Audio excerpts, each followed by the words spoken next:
Hello, my friends. Tony Moore, the Culture Architect. You know, there's a great verse in the Bible in the book of Ecclesiastes. And chapter 1 and verse 9 reads like this. What has been will be again. What has been done will be done again. There's nothing new under the sun.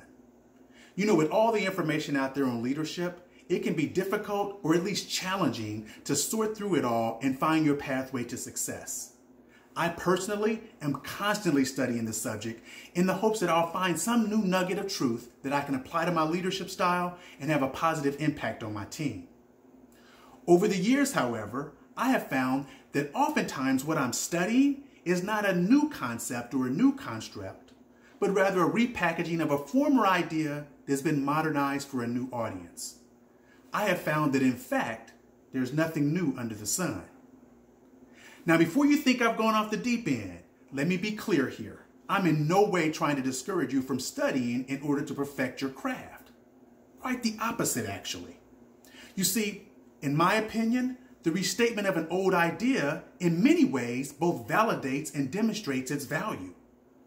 Its survival of the test of time increases its relevance and provides a firm foundation for the current generation of leaders. I am indebted to the great leadership writers of our generation. Perhaps this repurposing of old ideas is a way of saying that we need less newfangled epiphanies and more of a return to the basics. Maybe our greatest success as leaders lies in our ability to embrace the simple over the complex and to remain faithful to a set of tried and true fundamentals. I believe there are 4 tried and true fundamentals, cornerstones, if you will, of becoming a leader that people follow by choice. Today, I'd like to share a couple of them with you. Is that cool? All right, let's do this. Number 1, others first. As simple as it sounds, the others first attitude stands as the great differentiator between good leaders and great leaders. Always remember that your position carries with it a great deal of power. And because of that, it makes it easy to focus on your needs, your success, what you need to accomplish. Great leaders seek the good of the team over personal good.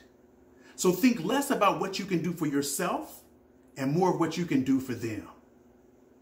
Number 2, your word is your bond.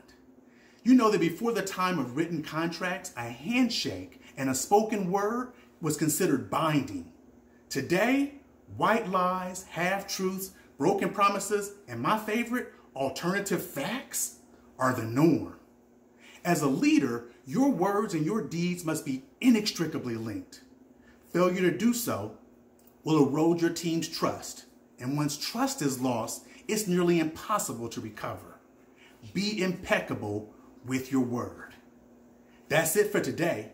Others first, and your word is your bond. 2 cornerstones of being a leader that people follow by choice. Catch me next week and I'll hit you up with the next 2. Is that cool?